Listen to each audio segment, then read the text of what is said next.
Thank you for joining Speak Up with Laurel Libby. Today we're joined by Rebekah Staples, coming to us all the way from Mississippi to talk about the Mississippi Miracle.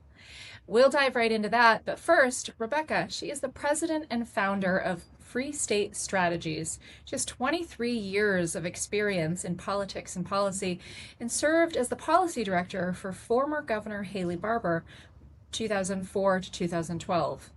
She's the senior advisor and strategist for then Lieutenant Governor Tate Reeves, the most powerful statewide elected official, a champion of the Literacy-Based Promotion Act. Rebekah, thank you so much for joining us today. We're delighted to have you. Thank you, Laurel. I'm excited to be joining you right here from Mississippi to Maine. Laurel, I've got to say, so I grew up in what we call the city beautiful of Laurel, Mississippi. Oh, so okay. I love your name and excited to be on a podcast with Laurel. So beautiful. Well, thank you so much. That's awesome. We're excited to have you today, Rebekah. Now, listen, if you told me a year ago or 2 years ago that I would be talking to somebody from Mississippi to highlight all the good things that Mississippi is doing in education as compared to Maine and our abysmal results, I don't know if I would have believed you. Right. It's a bit unexpected, but I've got to be honest, Laurel, I am loving opening my laptop, checking social media, checking the news, and seeing almost universal accolades for the Mississippi Miracle. It feels really good for Mississippi to be leading the nation. We're so proud. Well, you should be. I look back to 2020 when I, like so many other parents, kind of started to have our eyes opened to what was going on in education and how education really ground to a halt. And we saw some states recover from that, and we saw other states not so much. So, can you talk about that a little bit? What that looked like in Mississippi and Louisiana versus states like Maine, where our kids are ranked 43rd in the nation for math, Mm. a really just abysmal result following 2020. But more than that, the policies that are passed at the state level in education. Talk a little bit about what COVID and what the recovery looked like in the states that did it right. Sure. Well, that's a great question. And I just totally agree with you. COVID was really such a difficult time, not only for our children, but also the parents, the teachers. And so we did see some deterring of our gains after the Mississippi Miracle. But that was sort of something that the United States public education system saw. One thing I think is really important to note. So in Mississippi, we passed the Literacy-Based Promotion Act in 2013. I'll tell you, around here, we kind of called it just a nickname, the third grade reading gate. And I am convinced if we did not have that strong foundation of an evidence-based policy focused on, can you read? You go to the next grade. If you can't, you don't. So we had that foundation. And I think that's one of the reasons, even though our kids saw some setbacks, we had school closures, we had, virtual learning, but we were able to bounce back faster than most every other state. And I really think it's because of that solid sort of policy foundation. Well, I want to ask you about that, Rebekah, because I've heard some folks say, well, you can't pay any attention to what Mississippi's doing because their test results are skewed because they hold back some kids, and I'm sitting here going, okay, you mean they're not automatically passing kids forward who are failing, Right. and not and haven't grasped the information that they need to Yeah. be successful Right. in their learning. That Yeah. sounds like a good thing to me. Exactly. It's a bit illogical for me to think that in education, we would not solely be focused on educating the student. And so it's really funny that you mentioned that. I'll tell you, Now we see everyone sort of talking about what a great piece of legislation this was. But when we were working on it at the state capitol, it was not, let's see, uniformly supported. Speaking of holding back students, that was one of the key sort of opposition talking points at the time.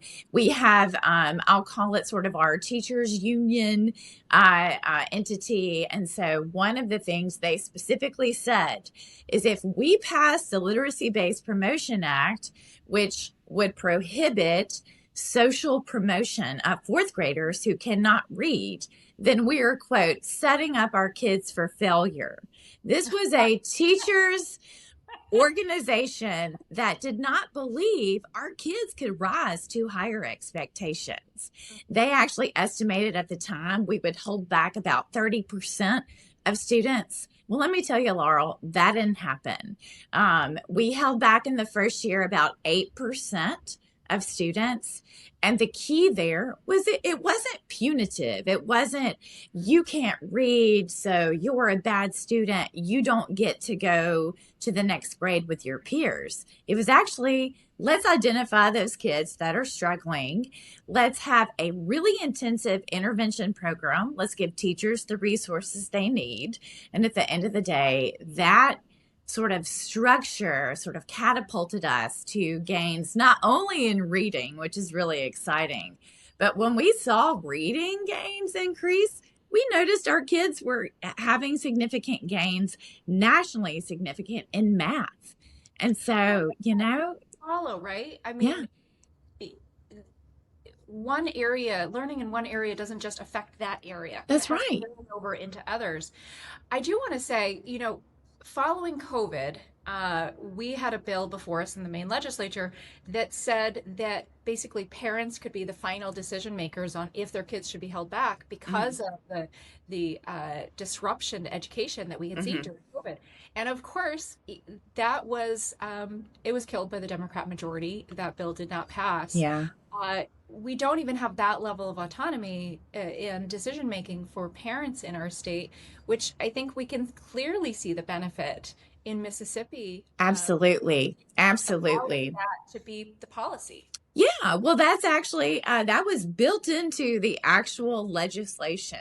The language spoke to sort of the science of reading and evidence-based curriculum where students would be taught using proven methods, not rote memorization, not memorize this, but phonetically sound out this word. But a part of it. Following the science, Rebekah. Yeah. I know. How crazy. We're teaching kids to read based on science.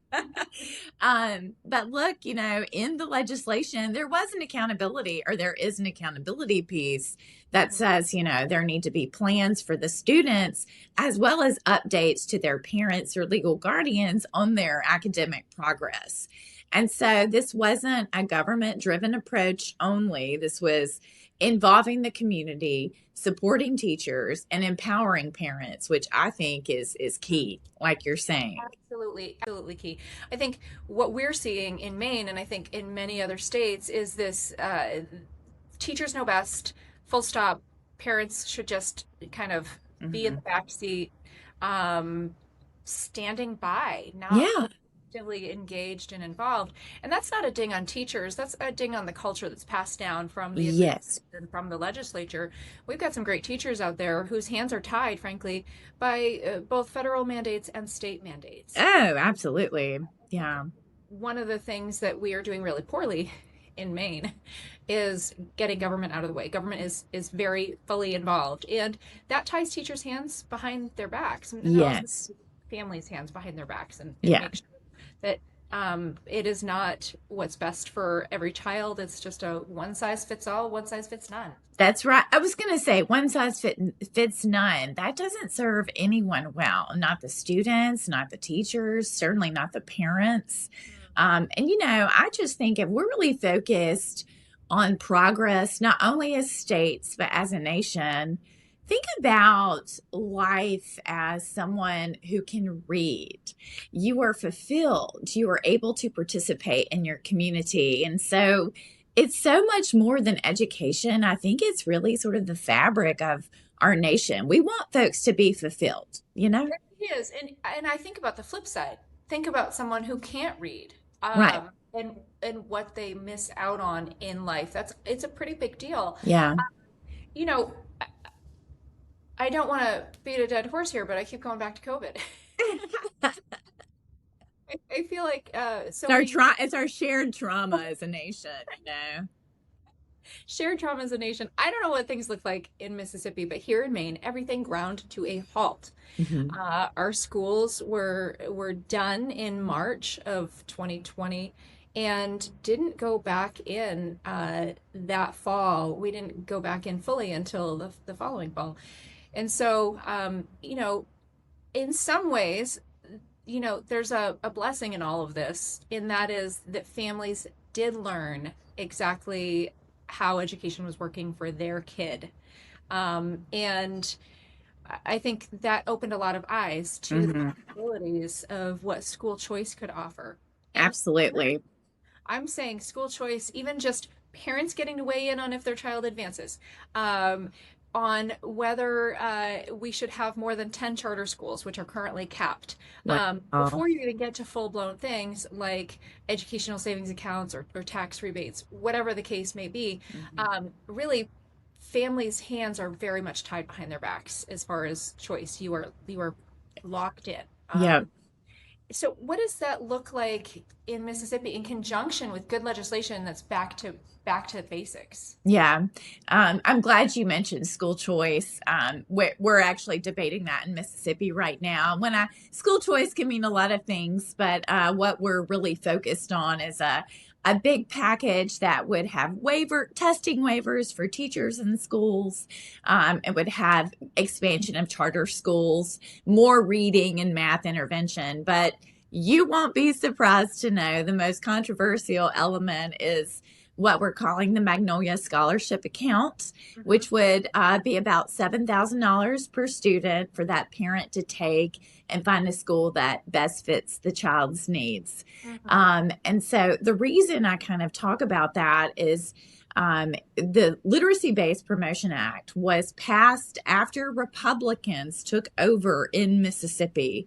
So in 2011, that was the first time in our state history Republicans had the governor's office, the Senate, and the House. And so at that time, you saw a shift away from education being judged by how much money the state is spending to education being focused on sort of evidence-based results. And Oh, so, we yeah, live a spending. yes, Okay. I yes, here in May yeah, 2026, it's to all about 2026. Yeah. And so that was sort of our first effort, I guess, at school choice. But at that time, we did not have the votes for a fuller sort of expansion. But because Republicans and Mississippi now see the proven results, Mississippi Republicans are looking to embrace school choice as just the next iteration. I mean, we're ready to keep our, foot on the gas as we look at sort of the state economic development and where Mississippi can be positioned for the future. But let me be real with you. You know this. School choice is a tough issue. And some of the same detractors that we had that said the sky was falling if yeah. we make sure that kids can read before we promote them, they're Haven't heard. saying, yeah, they're saying school choice is going to destroy public education. And it's just the same old song and dance from the teachers unions and the NEA and their acolytes. Yeah, absolutely. It has been interesting to me though, and I want to get back to the evidence-based in a minute here, but we have seen folks on the left going, hang on, parents and families seem to really like this school choice thing. Maybe we need to look at what's going on here. Yeah. Ron Manuel recently tweeted about school choice, about Mississippi results, and Hmm. it's interesting to watch. I think we're seeing kind of two responses from Democrats in the wake of school choice passing across the country. One is Virginia. Virginia is trying to pass tougher restrictions and saying it's private schools get any public funding whatsoever, then we get to have control over what's going on there. So that's the direction they're going. And Yeah. then you have others like Rahm Emanuel saying, maybe we should get on board this train because I think otherwise we're going to be missing out. And obviously that's for political reasons. Yeah. But I think we need to embrace those folks and say, yeah, here's the right way to go. Yeah. Get on board this train, how we're doing it with school choice. Yeah. Steer them in the right direction. Look, I'm so glad you mentioned that. Rahm Emanuel recently visited Hattiesburg, Mississippi. So that is South Mississippi, the Pine Belt. That's where I'm from. And it's been interesting because, as you noted, he's been posting on social media. He had an op-ed in the New York Times. He's been talking, right, I know. And so I welcome Rahm and every other Democrat, Republican, Libertarian, Independent that wants to get behind evidence-based policies, because it's good for kids. But, as I see Rahm Emanuel, of course, I'm kind of thinking about this sort of like third wave politics, not super right, not super left. It seems like a sort of Bill Clinton approach from the 90s. And so as you talk about the political element, yes, this is very popular among parents and teachers who are also voters. So, but for whatever reason, I'm excited that he's giving this additional sort of legitimacy to Democrats and those who may otherwise not be in a place to hear it and believe it. So I'll take it. Yeah, I'll take it. I think Maine is in the opposite extreme. Maine is right now kind of going like in the Virginia model, and yeah. They're clutching to the status quo and what they know so fiercely. And that is to Maine students' detriment. Yeah. So you talk about evidence-based, science-based learning that Mississippi has done to turn things around. Here in Maine, we have Pender Macon, the woman who's supposed to be overseeing education for the state of Maine, the Department of Education, saying literally that we can't teach kids actual, literacy, math, science, etc., until we ensure that their social emotional needs are met. Right? So on the one hand, you have, Mississippi saying we need to provide expectations of what our kids can accomplish. Yes. On the other hand, you have folks like Pender Macon saying, we need to make sure everybody's feelings are okay before we start doing any learning at all, and kind of, cushioning kids. Have expectations that actually they can do more than they might think. Look, that is, gosh, if I've ever heard one statement, coalition of the status quo, it's that right there. We heard that in Mississippi, and I've seen it in other states, whether it's Louisiana or Alabama. They're also seeing some really significant gains. Look, it's no secret that Mississippi in particular is the poorest state in the nation. We do have some real challenges, but I just wholly reject the notion, because we have the results to prove it wrong. You don't have to wait for trauma to be solved. You don't have to wait for complex addiction to be solved. Family issues. What we have proven in Mississippi, if we raise the culture of expectations, hold our children and our teachers to a higher standard, even if they're living in poverty, even if there are household challenges, they can rise to the occasion. I mean, education is the key to pulling out of that. Exactly. Right? Exactly. So holding these kids to that standard, you can learn, you can be empowered, you can accomplish great things, and then imparting to them obviously a meaningful education and ensuring they are learning. I think that is so empowering for the next generation, rather than setting that expectation that you need to be cushioned from life. Right. Can't learn. It's telling kids you can't learn until every circumstance is perfect. But just set you up for a lifetime, not just in education, but a lifetime expectation of failure. Right. Yeah. When we talk about setting up folks for failure. Yeah. it's that right there. And look, resiliency is something that I've given a lot of thought to over the last 2 decades. You mentioned earlier, I've been around the block for a while. And so one of the first sort of big events that happened when I was in the governor's office was Hurricane Katrina, which at the time was the greatest, largest natural disaster in American history.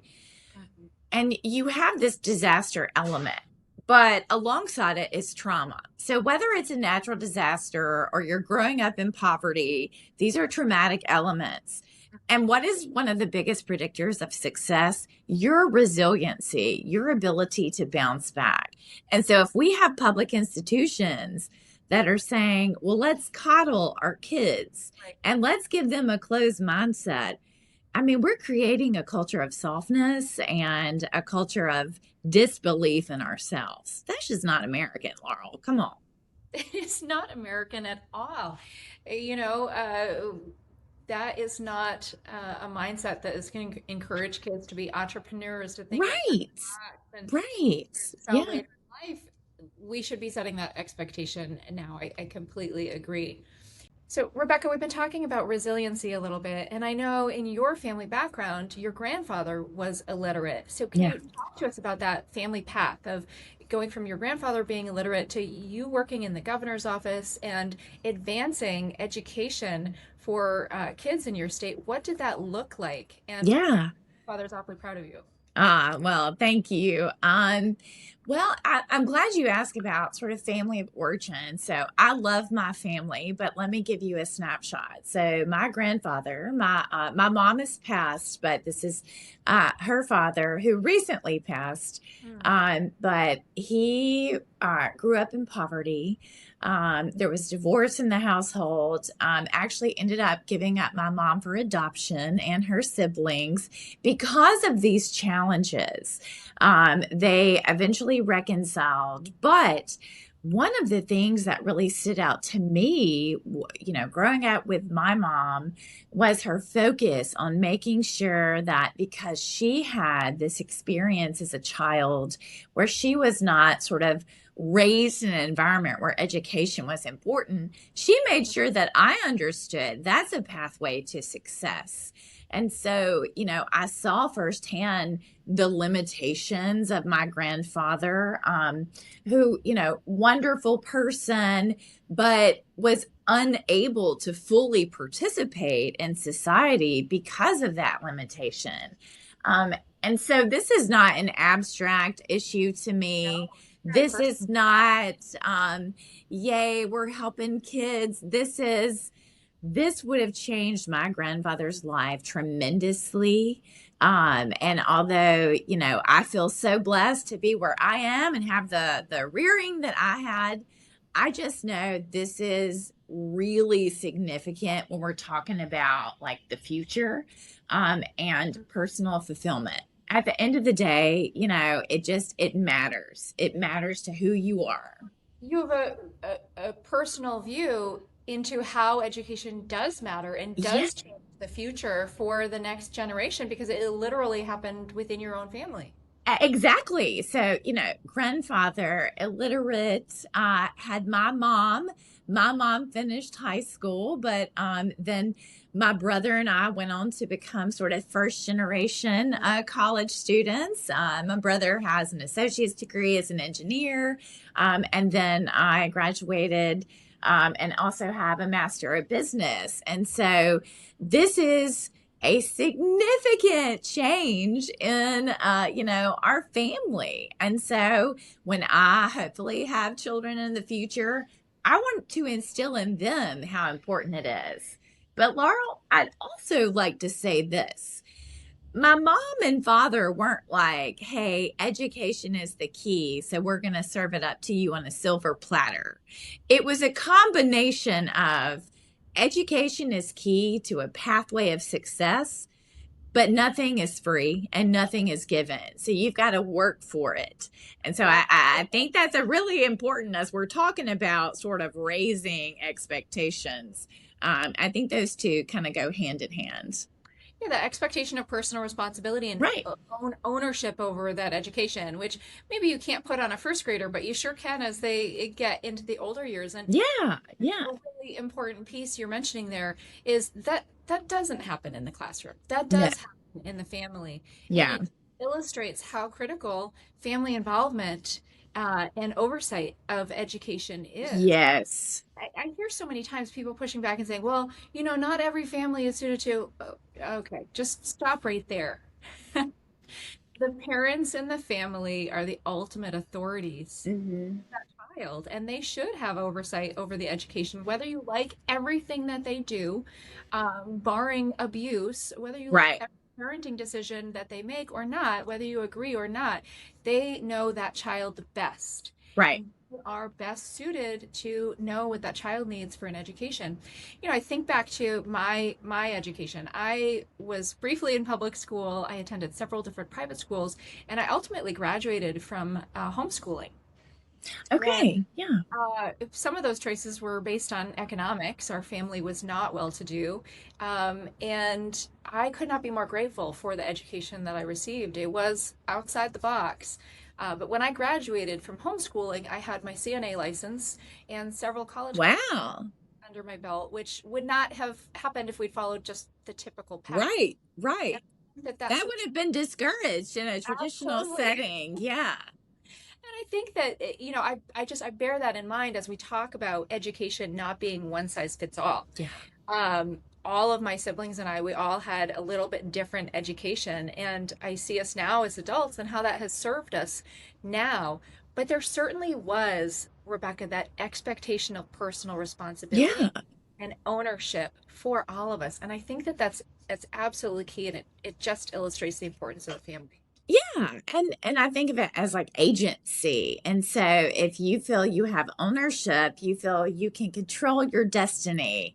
And so I think even within a classroom setting, we talk about first graders. I mean, there are different maturity levels, but I do love talking to a, 6, 7 year old that knows exactly they have agency. And so I think we can instill that very, very, very early. Laurel, Yeah, I want to go back. you're right. I don't want to discount that. Yeah, You no. have to start very early and then Yeah, continue, right? You want to maintain that expectation right. at the appropriate level for that child throughout. Yeah. Well, I was thinking about my niece, frankly, and I'm like, Lord knows she has agency. But Laurel, I like that you kind of went through your sort of educational background. I would like to offer my family does have a blend of education options. So I went to public school, Northeast Jones High School, home of the Tigers. But so my brother and I went to public school. My brother and his wife, she is a dyslexia therapist who now homeschools her two children. And that's given me a front row seat to see just how impactful that is for those kids. Mhm. And so it's a very specialized, it's a group curriculum plus at home learning, but I see them excel and grow. And, we talked about COVID and how parents and guardians kind of got to see what a classroom, what learning looks like. I do think that's one reason we have seen tremendous growth in homeschool following COVID. And frankly, I think that is part of a wonderful decision by parents to be more engaged. And so I'm glad you mentioned that homeschool. That's great. Yeah, well, when we're talking about school choice, Hmm. I think that term can be so much broader than just, what some folks think about with education, Hmm. scholarships or accounts or tax rebates or that sort of thing. But it is that overall agency over your Hmm. child's education, Yeah. whatever that might look like, whether that is homeschooling, public school, private school, some sort of hybrid, taking Hmm. college classes. Right. There could be so much flexibility in education when we're willing to think outside of the typical what we've gotten used to, the zip code restricted public Yes. school funded, Yes. by the taxpayer option. Look, my family was not well-to-do. My dad was a welder. At times, he worked 3 jobs. Mm, He'd be out at 3 o'clock in the morning delivering newspapers. But I think our family did value how important education was and the right education for each child. yeah. And so, I look around at families and the limited options in our state these days. And what would you say to parents who are feeling like kind of their hands are tied? They know their child isn't getting what they need, isn't served by the current restriction that they're just Mm-hmm. they live in this zip code, so they go to this school. What would your advice be to those parents who live in a state like ours where it Yeah. really is so restricted and there aren't a lot of options, at least not as far as the government is concerned and Yeah. what your tax dollars can go towards at this point? Yeah. Well, I have two key messages. Number one, don't lose hope. Mm, Hope, you've got to have it because this is a fight worth fighting and it's not easy. Number two, please make your opinion, your challenges, your thoughts known to your elected officials.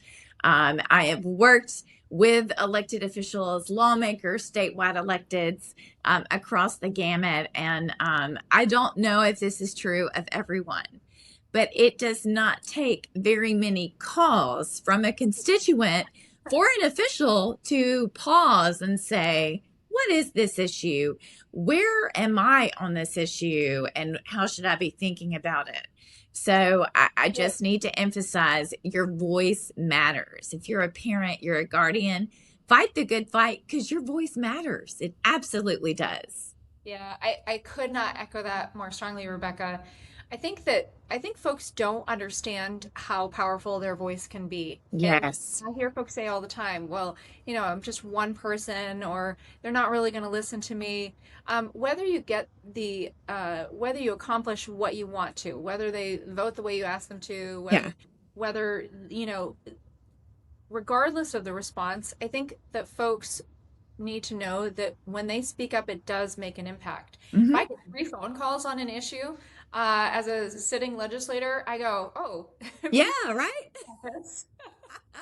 It's like, wait a second, folks are paying attention. Yeah, yeah, yeah. Well, and also on the issue of education, when people say, what I'm doing doesn't matter, I think about what our House Speaker, Jason White, has been saying in terms of this school choice fight that we're currently engaged in. Well, you may not think it matters, but it matters to that one kid. This is their one chance at schooling at this age. And so it does matter. Everything matters. Just a single input from you as a parent or guardian matters. And then I am reminded, I was thinking about this the other day as I was in a meeting about school choice and education and children. There's that famous story of a man walking down the beach, and there's a lot of starfish on the shore, and it's, let's say it's hundreds. Well, he's picking it up and throwing it in the ocean. And a guy walks by and is like, why are you doing this? It doesn't matter. You're never going to save all the starfish. So the man picks up one, throws it in the ocean, and is like, well, it mattered to that one. And so I think as long as we remind ourselves we don't have to solve the entire problems of the world. Let's keep it focused on progress. Can we make progress today? And the answer is yes. Make your voice known, keep your hope, and make progress. You can do it. It's doable. It absolutely is doable. And I just will put a plug in right here. If folks go to the Lead Maine website, leadmaine.com, we do have resources about how to make your voice heard to the legislature. And so please check that out. Again, leadmaine.com on the resource page, educating you on how you can make your voices heard, whether that is through testifying before the legislature, writing a letter to the editor, or other options. Check that out. I think that sometimes we hear that story about the starfish, and it just, we've heard it so many times Yeah. that it sometimes can lose its impact. But I'm reminded when you say that, about a phone call that I got from a parent back in 2020. I was still running for the first time for the legislature. I wasn't elected to office yet. Bless your heart. 2020. Running in 2020. And this mother reached out because, of course, the school closures were impacting kids differently. And there was no athletics allowed, no school athletics allowed. Mm. This mother's child was really very distressed and having a lot of mental health issues in response because the school closure and sports not happening had impacted their mental health so significantly. And I remember that mother and how hard she fought for her kid, who everything turned out fine, but that really, I mean, talk about making a difference for one kid. Yeah. I remember the battle and the struggle that she had to make a difference for her child. And at the end of the day, it didn't change when Maine schools opened back up, but it did ensure that there were resources put in place to help meet this child's needs, Yeah. which just again goes to show, some kids did great with virtual learning. This one did not, Mm-hmm. and needed that socialization. Every child is not created the same, and Right. it's ridiculous that we would have an expectation that one size fits all. Yeah. So thank you for sharing that. Yeah. Well, and in this story, it was the mom who took that agency and made it happen. And I think that's a great example. No one has greater interest in a child than their parent. And we should empower parents more so to be able to take that, initiative and find that right setting for their kids. So that's a great point. And I often tell people when we're fighting about school choice and bad for schools, good for schools. I mean, at the end of the day, I just think parents have a right to make choices for their children, and everything else is ancillary to that. Absolutely. Up here in Maine, we have New Hampshire just next door, which is great to have comparisons. Such different outcomes in New Hampshire, educationally, economically, business, in so many ways. It really is quite the contrast. And education is certainly one of those. New Hampshire passed educational savings accounts. Mm-hmm. They are seeing great outcomes for families, for students. What would you say to parents in a state like Maine? Obviously, we don't have that same benefit that New Hampshire does. What would you say to parents that they should be pushing for at this point? What should they be advocating for with their government, looking at a state like New Hampshire, looking at states like Mississippi, who are doing so well while we're so restricted? Yeah. Well, I think, comparisons can always be helpful. I think if I were a parent in Maine, I would ask the question, why is a poor state like Mississippi and a sister state like New Hampshire, how come their citizens are worth choice, but we're not? I think I would ask that. How come I am not worth having a choice in my own agency? Because you can't use the excuse of, well, other states are doing this and it's a failure. It's not. So what's your response apart from protectionism? And I'll take that one further. Why am I not worth? Why are our kids not worth? Right. Why are our kids not worth it? Our kids not worth? Yeah. Yeah. When we're seeing Maine students 43rd in the nation, Louisiana, Mississippi first. I was going to say, yeah, we're leading. When you adjust, so we're 9th in the nation right now for the latest 2024 NAEP scores on reading. If you adjust for our demographics like poverty and race, then we're ranked number 1. And I think if Mississippi can be number 1, Maine can come on with it. I believe it. Well, I have to tell you, our Speaker of the House, our Democrat Speaker of the House, went on the radio and said essentially that it must be that Maine students are poor test takers. So, what do you say to that? I say that's outrageous. That is, you know what? I would probably try to create a parent group. Test takers? like, what does that even mean? Like, all the children are bad test takers, therefore the state will take no action. Even if that was a true statement, which it's not, that would be, a compelling reason to take action to improve your education system, right? Uh, 100%. that's insane. Maybe you don't want to, of course, we don't want to teach to the test, but Right. if it's a universal fact that our kids are terrible test takers, we probably should address that. I think the fuller comment was, well, I wasn't a fantastic test taker. Some kids are just not great at tests. But when you're looking at uh, test results for an entire state versus test results for another state, there's a reason they call them standardized tests. Yeah. And I think Yeah. a global assessment, like maybe kids are just poor test takers. Yeah. Well, speaking of science, that is not necessarily how statistics and probability work. It is impossible that 100% of Maine students are bad test takers. So perhaps your House Speaker needs to go back to a little bit of schooling there. Maybe so. I think it illustrates that they're kind of like at the end of their rope of what they can try, right?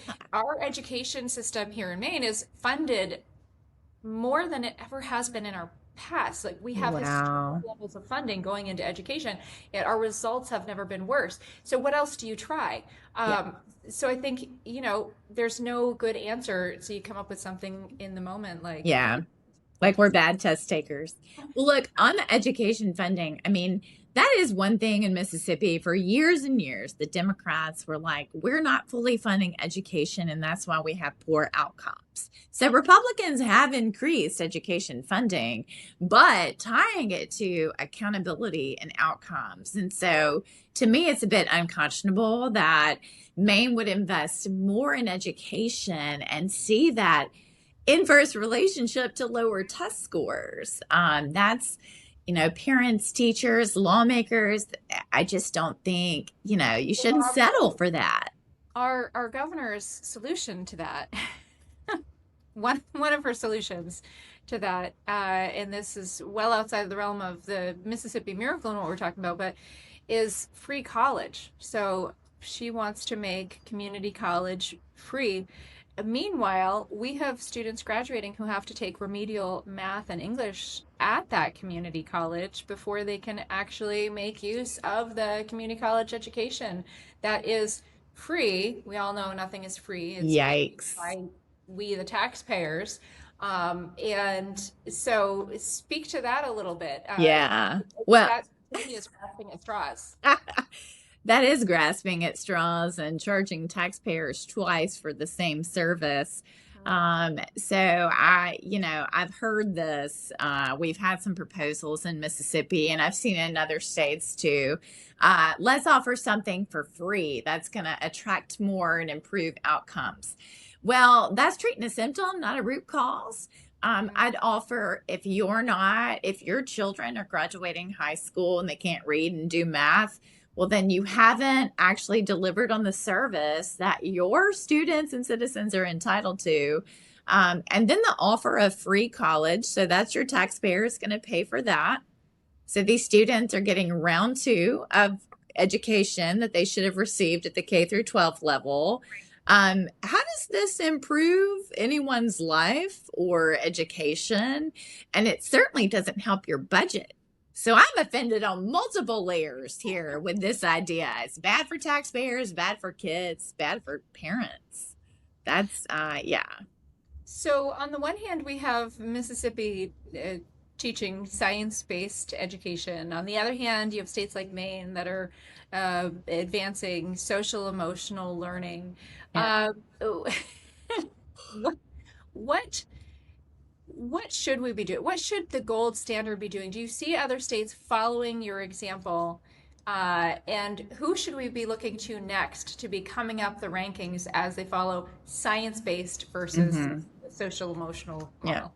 Well, it's interesting. We keep talking about, or we've talked a little bit about Democrats looking at this. I'm actually seeing what are typically like blue states looking at this. Oregon, I understand, has been looking at some of the provisions in the law. Mississippi, students are about 2 times more likely to be proficient in reading as those in Oregon. You have some other West Coast states. I won't suggest that the entire state of California is looking at this, but there are pockets of districts that want to replicate. And so whether it's the West Coast, the East Coast, I would suggest that in the southeastern U.S., this is kind of seen as it's like one of the fastest growing population-wise regions of the U.S. I think a portion of that is that education.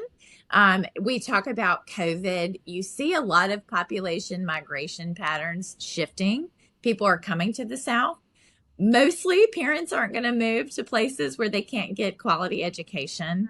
And so I think even beyond the outcomes, if other states are seeing their citizen population dwindle, they'll start taking note and say, hey, what are the surrounding factors? Not necessarily taxes or not necessarily business, but what draws someone to our state to live, work, and raise a family. So it's interesting to me to see the West Coast, some of the pockets of the East, but I do think generally the southeastern U.S. is a region that's sort of leading the way. And I'd say Mississippi is number one there. So,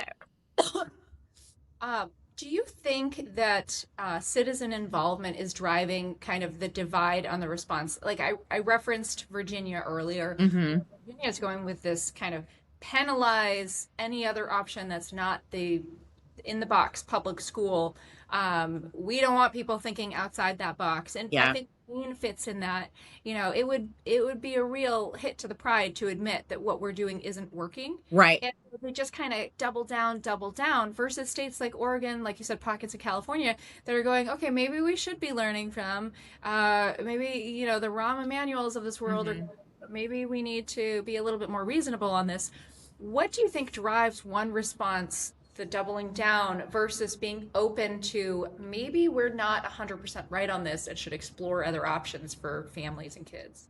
Well, I don't want to sound negative, but votes absolutely drive behavior of elected officials. I think we've seen, even with this last presidential election, Republicans seem to be leading the way and have a little more credibility with voters. I've looked, and of course I am a Republican, so I'm a bit biased here. But when you look at the partisan divide, there is a lot more extremism that is found on the Democrat and the left side. So when I look at blue states, I think they're being responsive to citizens because it's almost an electoral necessity. But I do believe that citizen voice, beyond the electoral impact, you have these parents that can come together, and because it is an emotional issue, it's the children, it's our future. They bring a sense of intensity. I think that also drives elected officials. But unfortunately, we see that on both sides. And so money is at play. You have a lot of national organizations that are investing. Of course, teacher unions have what seems to be endless amounts of capital. And so they are fighting back a good bit across the U.S. on some of these school choice efforts. But I think when you look at who actually shows up at the polls, the skew is on the parents, the community members, and not necessarily the smaller population of, I won't say teachers, I would say education administrators. That's typically where we see the opposition, not the teachers, the administration. That's an important distinction because, you're not seeing, I'll be really honest, we're not seeing everyday citizens across, everyday citizens on the Democrat side of things going, no, we don't want school choice. We don't want options for our kids. No, you're only seeing that under the dome. Elected people saying, no, we don't want school choice or options for families for our citizens. Yeah. Right. Seeing that from the general population. Right. And so it is the administrative state that is pushing to keep things status quo. Yeah. Versus families on both sides that would like to see more options for kids. But you're right. I think that, obviously elected officials have to feel that pressure. Hmm. So, but that's what makes it so interesting to me that we Yeah. see a state like Oregon Yeah. interested in an option like this, where, I look at them and I go, that's a state that's even far more blue than Maine. Yeah. Why won't Maine folks pay attention and understand what this would benefit our kids? Hmm. It's Yeah. frustrating, and I know parents feel that frustration too. Oh, yes. And look, I'm glad you mentioned that about the sort of popular support. I've seen two recent polls, one Mississippi specific. This was just likely voters, not likely Republican or likely Democrat, but based on last election cycle. I believe it was upwards of 80% supported school choice and additional Wow. options for their kids. So that was Mississippi. Uh-huh. That's what I'd call a mandate right there. And then more broadly, I did see a poll, I believe it was from last year, of Americans. It was a U.S. poll, and about 74% said they believe school choice, education options, more parental involvement was where America should head for public education. Still a mandate. Yeah, exactly. Exactly. So I think you're right. I mean, seems to be more of a almost a fear and pride based opposition from Democrats than even their constituents. So Yeah, I don't think it's obviously not based in reality when we can yeah, see the stark facts, the results. yeah, yeah. Because And look, and what's really confusing to me, and I don't want to suggest there is any one particular focus, but when I do hear from Democrats, a good bit, there is a lot of talk about low income students, a lot of talk about disadvantaged populations. The number one gains in Mississippi were disproportionate for low income students, for Black students, for minority students. And so, if you are a party looking to target this population, it's astounding to me. You wouldn't immediately look at, something like the Literacy Based Promotion Act and get on it and want to pass that because it's serving target population you say is important to you. So, it's a little confusing to me. yeah, uh, and I just want to highlight for folks, we do hear so much about educational freedom, educational choice, rightly so, because that should be in the hands of families and parents. But I want to highlight that Mississippi made the changes that you did previous to any, you guys are literally voting on school choice right now. Mm-hmm. So previous to having educational freedom or school choice instituted in your state, which is still Yep. not law of the land yet, you guys made these changes, went back to basics, taught according to the science, and ensured that kids were able to meet the level that they needed Mm-hmm. to before just passing them on, Yeah. socially advancing them. I think that that is so critical because we're seeing folks focusing on the educational freedom, rightly so, Mm-hmm. but we can't discount how important it is that we simply get back to basics and teach kids to Amen. learn. Amen. I think about KISS, keep it simple, stupid, as they say. But that is a great point. Not only from the policy, it's, getting back to the basics, treating a root, not a symptom. But also, to me, it's easier to pass legislatively than a broad school choice option. So if you're looking for and this is just my opinion based on like other states' experiences with school choice. So I would think if you're looking for an achievable win that will result in serious gains, this would be something where there could be commonality between the parties. But you're right. We started this effort well before any sort of school choice in Mississippi. Are you excited for Mississippi to have school choice and see what that in combination with, science-based learning Oh, yeah. is? Look, okay, I'm a little competitive. And so I'm excited for when we sort of more fully embrace school choice. That is the topic du jour of the legislative session right now. But I tend to track a lot of economic metrics of our surrounding states. And I think once we usher in school choice, we've had record job creation and private investment, but we are a bit outpaced by like Tennessee and Alabama. I think once we add that sort of element of school choice, we're going to catch up. But so watch out, sister states. We're coming for you. That's fantastic. Rebekah, I don't want to, I'd like to hear anything more that you have to share. You are the expert here on the Mississippi Miracle. Is there anything that we haven't covered that you'd like to touch on? I guess the only thing I would say, and we've kind of spoken around this, it's great to have a good idea that's evidence based, but you do need those key champions in the legislature, folks like you and others who are fighting the fight, trying to keep the pedal to the metal, and can actually work to implement it. An idea is great, but if you don't get it solidified into law, then you're limiting your impact, which seems simple and basic, but when I read the news and the articles, I hear a lot about the results, but not the sausage making, which is key. So I appreciate what you're doing, and yeah, just excited for all eyes on Mississippi. Rebekah, where can folks find you if they want to learn more about Mississippi Miracle and the other things that you have worked on in the past and have coming up in the future? Sure. Okay. There are a couple different places.